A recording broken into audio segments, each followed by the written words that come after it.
Ya, halo pemirsa, apa kabar Anda hari ini? Langsung dari studio IDX Channel Jakarta, saya Prasetyo Wibowo kembali hadir dalam Market Review yang akan mengupas isu-isu penggerak ekonomi di tanah air. Dan kali ini kita lagi-lagi membahas terkait dengan sektor UMKM, di mana penyaluran dari kredit usaha rakyat ini masih melambat. Padahal kita tahu pembiayaan menjadi salah satu pendorong kinerja sektor UMKM di Indonesia. Langsung saja kita mulai Market Review selengkapnya.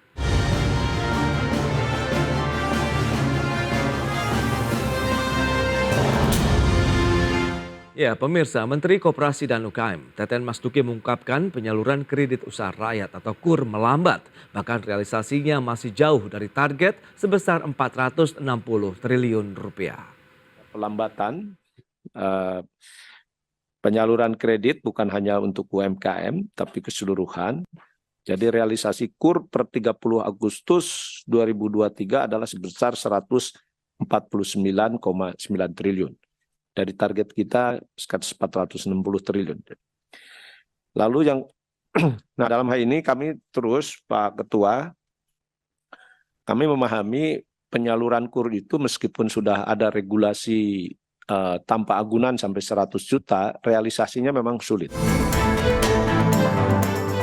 Demikian pernyataan Menteri Koperasi dan UKM Teten Mas Duki yang mengungkapkan penyaluran kredit usaha rakyat melambat. Bahkan realisasinya masih jauh dari target sebesar 460 triliun rupiah. Menurut Teten ada permasalahan dalam syarat yang diajukan kepada UMKM. Teten mengaku pihaknya sudah melakukan kajian di 145 negara, di mana penyaluran kredit berlandaskan kredit scoring tidak lagi menggunakan sistem kolateral atau jaminan. Teten menyebut rata-rata pengusaha kecil tidak punya aset, sehingga kesulitan dimintakan jaminan untuk mendapatkan pembiayaan. Seperti diketahui, penyaluran KUR merupakan program dari pemerintah yang bertujuan untuk mempermudah pembiayaan bagi UMKM dengan bunga yang rendah. Dari Jakarta, Ade Firmansyah, IDX Channel. Ya, pemirsa, untuk membahas tema menarik kita hari ini, penyaluran KUR UMKM masih jauh dari target. Kita sudah tersambung melalui Zoom bersama dengan Ibu Lucia Erza. Beliau adalah Ketua Komite Pengembangan Kewirausahaan dan Ekonomi Inklusif APindo. Ya, halo, selamat pagi Ibu Lucia. Selamat pagi Mas Prasetyo. Salam sehat Ibu. Sehat, alhamdulillah sehat. Baik, terima kasih atas waktu yang disempatkan bincang lagi nih terkait dengan sektor UMKM. Tadi Pak Teten sudah menyampaikan begitu ada perlambatan di sana dari penyaluran kredit usaha rakyat. Tapi sebelum membahas lebih jauh, bagaimana update dari APindo nih terkait dengan kondisi UMKM di Indonesia hingga hari ini? Sebenarnya untuk kami melihat dari para pelaku usaha yang di binaan kami, binaan-binaan mitra itu sekarang mereka semua kembali berkompetisi ya pasca COVID, recovery-nya juga sudah mulai kembali normal. Tetapi ini juga berarti ada adaptasi baru dari yang penjualannya kebanyakan online, sekarang kembali ke offline, yang jadi offline juga mereka harus beradaptasi dengan situasi pasar yang juga dinamikanya juga cukup tinggi. Nah, dalam hal ini akhirnya kami melihat peningkatan kapasitas UKM itu juga termasuk di dalamnya bagaimana mereka beradaptasi biaya-biaya yang tadinya sebelumnya tidak ada sekarang jadi mungkin ada lagi. Itu yang menurut kami sebenarnya banyak kesempatan untuk mendukung UKM ini lebih mudah melakukan usahanya. Oke, nah terkait dengan penyaluran KUR dari UMKM sendiri yang melambat begitu, targetnya sekitar 460 triliun tapi per Agustus baru mencapai 149,9 triliun. Apa yang bisa kita cermati begitu? Anda melihat ada bottleneck di mana sih sebenarnya? Iya, bottleneck-nya mungkin di mana-mana gitu. Wow. Agak banyak gitu ya. Agak Iya. banyak. Satu memang intensi dari KUR itu dari tahun 2007 itu kan memang untuk meningkatkan kemudahan pelaku usaha memiliki akses kepada permodalan alternatif Ya. ya. Tetapi ketika kita melihat mekanisme penyalurannya sebenarnya juga perlu dipahami bahwa perbankan juga kan memiliki set regulatory framework yang tidak begitu saja gitu Betul. mudah untuk menyalurkan kredit-kredit dengan resiko yang juga cukup tinggi sebenarnya. Kemudian kalau kita melihat dari produk market fit-nya juga UKM itu spektrumnya cukup luas dari yang mikro sampai dengan 50 miliar itu masih di dalam bracket tersebut sehingga apakah produk KUR ini bisa mewakili kebutuhan penggunaan dana tersebut ke spektrum yang cukup luas tersebut. Kalau misalnya kita mengarahkannya kepada mikro misalnya Kemudian kita juga perlu melihat kemudahan seperti yang tadi sempat disebutkan adalah kriteria, yang digunakan untuk assessment, untuk resikonya, untuk kemudian penentuan, harganya itu juga seperti apa monitoring-nya nanti. Banyak regulasi sebenarnya mungkin ada ruang untuk streamlining, tidak hanya dari, jasa keuangan tetapi juga dari, apa namanya, landscape-nya UKM sendiri, dan UKM juga spektrumnya banyak gitu dari yang jasa sampai ke yang produk, Ya. itu juga, cukup luas, sepertinya product market fit-nya yang, ada ruang untuk untuk berinovasi di situ juga. Oke, yang menarik adalah UMKM ini digadang-gadang memang menjadi salah satu penyokong ya pertumbuhan ekonomi nasional, buffer pada saat kita terjadi krisis ataupun tekanan ekonomi. Tapi Anda melihat bagaimana dari sisi penyalurannya justru masih belum optimal. Apakah memang tadi kriterianya harus lebih dimudahkan lagi kah? Kalau memang mengikuti standar perbankan yang prudent kan tentu agak sulit nih UMKM bisa masuk ke dalam pembiayaan dari perbankan sendiri, Bu Lisya. Betul, untuk itu sebenarnya kita juga harus melihat ya peran, institusi keuangan yang non-bank itu seperti apa. Memang di Indonesia kan banyak ada yang sekarang apalagi dengan inovasi-inovasi yang ada peer Ya, lending, ada, koperasi, bahkan kalau misalnya mau bahas kembali bentuk koperasi modern itu harusnya seperti apa. Nah, kalau misalnya kita melihat, apakah ini masalah channeling, apakah ini masalah produk, apakah ini sebenarnya masalah appetite juga ya dari oke. pelaku usahanya untuk, mengakses produk-produk pinjaman tersebut. Hmm, Apakah di saat ini mereka memang membutuhkan atau masalahnya mereka sekarang sedang sibuk, grab pasar yang, pasca Covid, hmm. kemudian beradaptasi sehingga, kredit itu menjadi nomor sekian gitu di dalam prioritas, usahanya. Kemudian juga sekarang kan mulai banyak edukasi kepada para pelaku usaha, mau yang mana, apakah mau memakai, equity instrumen, memakai debt instrumen, mana sih yang Ya. sebenarnya lebih, cocok gitu untuk usahanya mereka. Oke, risiko. Apakah ini menjadi salah satu ya red lines begitu yang digarisbawahi oleh perbankan ataupun mungkin lembaga pembiayaan lainnya pada saat ingin meminjamkan dana mereka ke sektor UMKM? Ya. Mungkin dilihatnya itu tidak hanya resiko Hmm, kepada non-performing loans-nya ya, tetapi resiko juga kepada, secara makro stabilitas, ekonominya kita gitu. Jadi tidak oke. hanya, perbankannya. Banyak juga kan penyedia jasa keuangan itu yang, mereka ada di dalam bracket regulatory framework yang lain, Mhm, dengan bunga yang lebih tinggi, dengan syarat yang juga, berbeda-beda gitu ya untuk oke. mengaksesnya.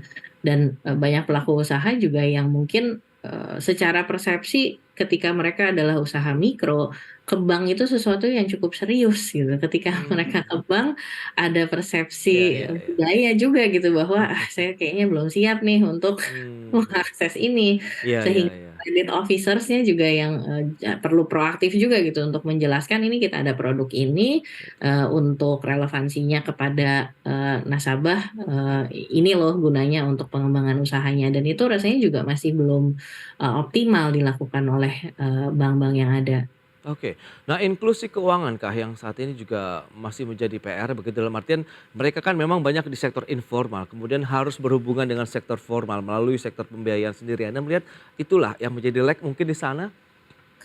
Betul, itu juga karena ketika mereka harus, berurusan dengan perusahaan yang lebih besar Hmm, misalnya atau ada buyer yang, lebih besar daripada pelaku usaha ini, oke. kadang pasti yang ditanya adalah punya rekening bank atau tidak. Hmm, Kemudian ketika dicek, apakah ini usahanya perorangan. Kalau kita bahas mikro aja misalnya, itu lebih banyak memang pelaku usaha perorangan. Sekarang dengan adanya, aturan bahwa PT perorangan itu diperbolehkan, sebenarnya kan itu membantu ya hmm, harapannya. Tapi ketika usaha perorangan ini harus berkembang dan dia harus mendaftarkan dirinya sebagai entitas usaha yang bukan perorangan lagi, itu oke. harus mulai dari nol. Hmm, Sehingga history transaksinya dia juga tidak dapat kemudian ditransfer ke history, sebagai bisnis gitu di situ. Itu juga masih ada PR gitu oke. di kita gitu ya untuk ini. Baik, organisasi pelaku usaha UMKM, entah itu Apindo dan lain-lain, begitu bagaimana Anda melihat dari sisi peran untuk pendampingan? Berarti kan mereka memang perlu didampingi begitu ya Bu Lisya, sehingga mereka aksesnya juga dapat, kemudian edukasinya dapat, literasinya dapat, kemudian inklusinya juga bisa tepat sasaran begitu. betul. Kalau secara pendampingan kita juga Hmm, sebenarnya cukup, berempati gitu dengan jasa, keuangannya gitu, bahwa oke. mereka misalnya melihat, kan ada prinsip 5C, 5P gitu ya, Mhm, karakter, capital, capacity, condition, collateral, itu kita lihat oke, apakah karakter profesionalisme sebagai pelaku usaha itu sudah dikembangkan. Berarti di situ lebih banyak yang soft skills-nya, values-nya. Ketika kita membahas tentang capital, kita juga menjelaskan capital itu tidak hanya uang, tetapi juga human capital, cultural capital, natural capital. iya, Ketika kita bahas tentang kapasitas, mulai tuh kita membahas, oke, kamu punya mesin seperti apa, perlengkapan produksi seperti apa, ini mhm punya potensi maksimalnya itu seperti apa. mhm Dan kemudian kalau misalnya kita membahas tentang kolateral gitu, nanti mungkin kita akan lebih dalam soal kolateral juga ya. mmm, Memang pelaku usaha ini banyak yang tidak punya aset seperti yang dijelaskan Pak Teten, oke. tetapi secara internasional banyak mekanisme apalagi sekarang dunianya digital yang bisa membuat, pola transaksi saja bisa menjadi aset yang bisa dibiayai gitu. Jadi konsep Mmm, kolateralnya juga oke sudah bergeser dari yang hanya tanah dan oke, bangunan. sekuritisasi begitu di sana berarti Bu Lucia? Betul Mmm, betul, jadi lebih ke securitization daripada mmm. cuma kolateral saja. Oke. Nah, ini menarik, kalau kita tahu Presiden Jokowi juga mendorong penyaluran KUR ini tanpa agunan. Apakah ini bisa menjadi salah satu skema begitu yang bisa menjadi win-win solution? Kita bahas nanti di segmen berikutnya, Ibu Lisya. Kita akan jeda sebentar dan pemirsa, tetaplah bersama kami. Ya, terima kasih Anda masih bergabung bersama kami dalam Market Review. Pemirsa, berikut ini kami sampaikan infografis terkait dengan realisasi dari kredit usaha rakyat atau KUR. Ya, data selengkapnya bisa Anda saksikan di layar televisi Anda untuk realisasinya 149,9 triliun rupiah per Agustus 2023. Sementara targetnya ini mencapai 460 triliun rupiah. Ini yang menarik ya, nanti kita akan bahas lebih lanjut.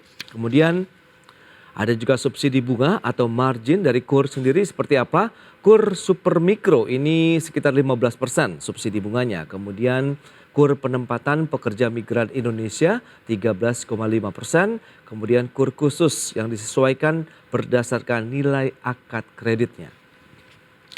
Baik, itu dia beberapa data yang sudah kami sampaikan terkait dengan kredit usaha rakyat. Kita lanjutkan kembali perbincangan bersama dengan Ibu Lisya Erza. Baik, Ibu Lisya, kita akan lanjutkan kembali. Memang kalau dilihat dari sisi target tadi beberapa data yang sudah disampaikan, kemudian Anda juga mengungkapkan bottleneck-nya ternyata banyak begitu ya. Nah, lantas strategi apa sih yang mungkin bisa ketengahkan begitu dibahas, mengingat Presiden Jokowi tadi juga memberikan dorongan bahwa tidak ada agunan nih kalau misalnya UMKM mau pinjam dana. Bagaimana tanggapan Anda? Secara awam itu Hmm, memang, membuat, para pelaku usaha merasa lebih aman ya. Mereka merasa bahwa oke kita didukung, ada syarat yang, diturunkan. Tapi oke. sebenarnya kalau kita melihat dalam operasionalnya nanti, sebenarnya kan tanpa agunan itu bukan berarti tanpa de-risking mechanism gitu di Hmm, situ. Dan, apakah di sini agunannya supaya mereka merasa, oke tanpa ada agunan, tetapi untuk security, untuk, memastikan bahwa stabilitas ekonominya tetap terjaga, maka aset yang dijaminkan itu misalnya ketika dia sudah memiliki perjanjian supply, ketika dia sudah memiliki tagihan, bahkan di beberapa negara itu, nilai hak kekayaan intelektual itu pun sudah bisa dianggap sebagai sesuatu yang bisa dijaminkan juga ya. betul. Walaupun di bahasanya tanpa agunan, mungkin dicermatinya itu bukan berarti semuanya loss aja gitu, Hmm. tetapi ada mekanisme inovasi-inovasi yang diperkenalkan untuk mengurangi resiko, kreditnya itu menjadi macet. Nah, bicara mengenai sekuritisasi sendiri, menurut Anda ini akan menjadi salah satu solusi bagi pelaku UMKM untuk bisa mendapatkan akses pendanaan atau tidak? Mengingat ini kan perlu lagi literasi yang perlu disampaikan, edukasi yang cukup masif begitu Bu Lisya. Ya, positifnya adalah banyak pelaku usaha di Indonesia itu yang mulai bertanya gitu ya, Hmm, ketika ditanya masalahnya apa, biasanya satu pasar, yang kemudian modal berikutnya, oke. dan kemudian ketika kita perdalam lagi modal seperti apa yang dibutuhkan, apakah Hmm, modal, yang lebih strategik seperti equity, ada penyertaan saham, atau lebih banyak modal yang jangka pendek gitu, yang dia oke. butuhkan. Nah itu yang biasanya kemudian mereka mulai, "Oh ini saya tahu lebih banyaknya dari mana." Hmm, di Apindo kita akhirnya punya program UKM Merdeka itu dikerjasamakan dengan kampus-kampus agar literasi ini banyak juga gitu yang mendampingi bahwa punya modal itu, arti modal itu untuk apa? Untuk pembelian mesin kah? Untuk pengembangan usaha kah? Untuk nge-grab kesempatan pasar yang ada, tiba-tiba orderan besar gitu misalnya. Itu mana sih skema yang lebih cocok mereka akses di sana? Baik, nah lantas bagaimana dengan credit scoring? Ini juga menjadi salah satu Hmm. metode begitu ya mengemuka belakangan ini terkait dengan penyaluran kredit usaha rakyat. Ya, betul, credit scoring itu kan memang melihat track record Hmm, seseorang itu dia punya behavior yang suka telat atau enggak, oke. apakah dia akan memenuhi syarat-syarat comply atau Hmm, tidak, hmm, mengambil resiko atau tidak. Nah, credit scoring itu memang untuk memperkuat penilaian resiko atau apa namanya sih risk premium yang harus dikenakan itu akan sangat membantu.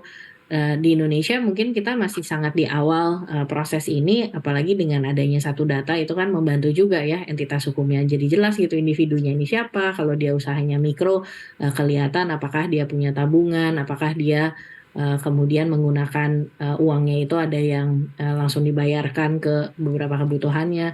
Kredit scoring itu memang menjadi ya. potensi, tetapi juga kita perlu menentukan gitu batas-batas kredit scoring apa aja sih data yang appropriate gitu untuk bisa digunakan sebagai mekanisme credit scoring yang baik. Tapi tepat tidak kalau misalnya itu diterapkan di Indonesia bagi pelaku UMKM kita? Ya, sebenarnya bisa, Hmm, cukup tepat karena mereka juga banyak sekarang kan kita menggunakan sebenarnya jasa keuangan itu dari, digital services-nya kita ya, dari hmm, pulsa, dari kita membeli, token-token untuk, utilities itu juga banyak yang kita lakukan hmm, secara digital, sehingga track record, orang itu juga bisa terlihat. oke. Hanya mungkin yang perlu dicermati beberapa tahun yang lalu itu Hmm, sempat, muncul juga isu credit scoring itu terlalu invasif gitu. Sampai hmm, sejauh apa sih informasi yang perlu ditarik dan tata kelola data yang ditarik itu seperti apa? ya. Jangan sampai nantinya jadi predatory lagi gitu. Wah, itu dia. Karena setiap data itu menjadi hal yang sangat sensitif ya belakangan ini begitu. Baik data pengguna ataupun data-data lain terkait dengan perusahaan dan Anda melihat apakah ini menjadi satu hal yang nantinya akan menjadi permasalahan baru atau tidak sebenarnya Bu Lucia? Dua sisi ya, Hmm, tergantung bagaimana kita bisa berinovasi dan tata kelolanya juga harus baik gitu, hmm, kerja barengnya. oke, Positifnya adalah kan kita memang banyak kementerian dan lembaga yang mulai bekerja bersama, mulai hmm, koordinasi, mulai streamlining dan harapannya ini, untuk penerapan credit scoring kepada, pelaku usaha kecil, apa, oke, mikro kecil dan menengah, harusnya bukan malah jadi, hambatan gitu, harusnya justru hmm, malah diarahkan gimana, ya. inovasi ini membantu. Oke, rekomendasi apa yang bisa diberikan Apindo begitu sehingga tadi target penyaluran KUR ini bisa sesuai target kemudian tepat sasaran. Kita bahas nanti di segmen berikutnya, kita akan jeda lagi sebentar Bu Lucia dan pemirsa. Kami akan segera kembali usai pariwara berikut ini. Baik pemirsa, kita lanjutkan kembali perbincangan bersama dengan Ibu Lucia Erza selaku Ketua Komite Pengembangan Kewirausahaan dan Ekonomi Inklusif Apindo. Baik, Ibu Lucia, kita akan lanjutkan kembali. Nah, bicara mengenai rekomendasi yang bisa diberikan begitu sehingga sektor UMKM kita benar-benar bisa berjaya kemudian mandiri. Apakah setelah pelatihan-pelatihan yang misalnya mereka dapatkan begitu tetap perlu ada pendampingan karena mengingat ini adalah sektor-sektor yang berada kebanyakan di informal begitu untuk mereka masuk pada sektor formal. Bu Lucia. Betul, sangat penting ya pendampingan itu beyond apa, di luar hanya pelatihan atau webinar. Oke. Karena keputusan kita di hari ini pasti nanti hasilnya itu terlihatnya mungkin satu kuartal, berikut atau satu tahun berikut, dan di titik itu siapa nih yang harus ditanya, oleh para pelaku usaha ini. Termasuk juga ketika mereka memiliki, akses terhadap pendanaan, uang ini mau dipakai untuk apa sih yang optimalnya itu membutuhkan pendampingan, tidak cukup Hmm. dengan hanya webinar begini cara pencatatan keuangan gitu ya, oke it's good. Tetapi setelah itu apa? Nah strategi-strategi ini yang, ada beberapa, financial service provider itu yang juga menyertakan ada, program pendampingannya dengan, misalnya staff-staff mereka yang lebih matang itu, volunteering hours-nya dikasih ke, teman-teman pelaku usaha. Hmm. Indo kami bekerja sama juga dengan beberapa kementerian dan lembaga itu untuk melanjutkan setelah pelatihan, ini pendampingannya dimentor oleh anggota-anggota Apindo Oke. yang usahanya sudah sedikit lebih maju. Program UKM Merdeka kami juga, mengarahkan supaya di daerah, lebih banyak juga peran mahasiswa, praktek kerjanya itu langsung mendampingi, UKM Hmm. paling tidak selama 1 semester atau 2 semester. Memang butuh jangka panjang untuk itu. Oke. Nah, menarik dengan keketuaan ASEAN, Indonesia saat ini kan juga tengah menggelar KTT ASEAN di Jakarta. Anda melihat bagaimana peluang UMKM di wilayah ASEAN saja ada sekitar 70 juta unit ini pelaku UMKM begitu. Sementara Indonesia juga cukup banyak. Lantas bagaimana potensi peluang yang bisa didapatkan Indonesia dengan adanya kerjasama ASEAN sekaligus kita sebagai ketuanya begitu? Iya, kalau melihat dari kacamata market-nya Hmm. sendiri, Indonesia jadi punya market yang luas gitu, tidak hanya di Oke. dalam negerinya. Dan selama beberapa tahun terakhir itu memang, interconnectivity antara Indonesia dengan negara-negara ASEAN lainnya Hmm. untuk membantu UKM bisa saling berdagang, saling bertukar informasi, Hmm. saling mentoring bahkan, itu juga, mulai mulai terlihat cukup, meriah gitu, dunianya. Nah, ketika kita melihat apakah kemudian kita harus bersaing dengan produk-produk hasil negara-negara ASEAN lain. Nah, tentu karena, bahkan ada research yang, membuatkan sebuah scorecard bagi, UKM-UKM yang ada di ASEAN itu, apalagi sih yang perlu dikembangkan. Misalnya kemampuan digital yang Oke. tidak hanya e-commerce tetapi back end operations-nya, karena itu akan Hmm. membuat, operasi yang efisien, biayanya Oke. jauh lebih rendah sehingga itu akan jauh lebih kompetitif juga. Lantas bagaimana dengan digitalisasi UMKM begitu yang digadang-gadang ini membuat UMKM naik kelas dan seperti apa menurut Anda pengamatan, dari Apindo sendiri? Apakah kita sudah naik kelas begitu UMKM-nya?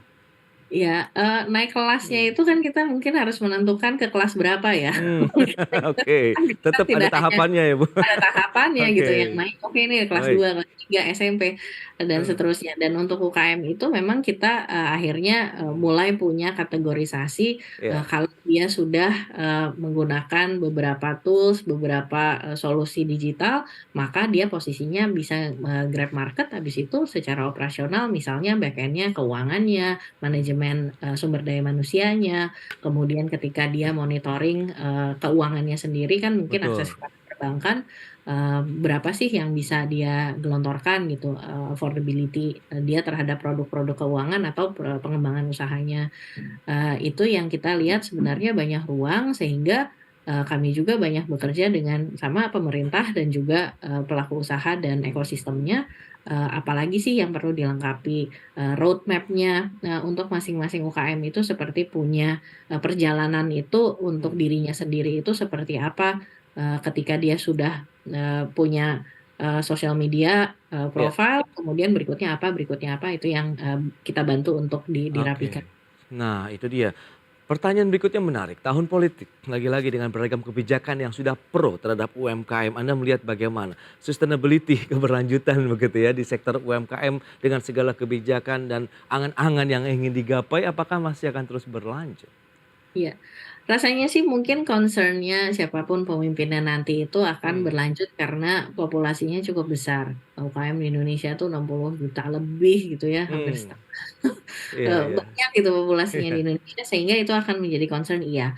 Mmm, Harapannya sih memang, siapa yang akan menjadi pemimpin nanti memahami bahwa, struggle tantangan-tantangan pelaku usaha kecil ini juga, cukup beragam. Ketika mereka mikro yang hampir naik kelas menjadi kecil, mmm, itu akan berbeda gitu kebijakan yang dibutuhkan dibanding yang kecil harus berkembang, ke menengah. mmm, Yang seringkali, oke, tidak populer adalah yang kecil menengah ini kan di tengah ya. mmm, Mereka itu jumlahnya tidak terlalu banyak, tetapi sebenarnya penyerapan tenaga kerja yang, profesional dapat dilakukan itu justru di bracket ini. oke, Sehingga takutnya malah iya iya, nanti, kebijakannya, fokusnya ke mikro terus mhm karena, mhm, jumlahnya banyak, yang di tengah yang justru bisa, mendorong, pertumbuhan ekonominya, Indonesia malah, oke agak oke, dianggap, "Kan kamu sudah naik kelas gitu ya, betul urus betul. sendirilah."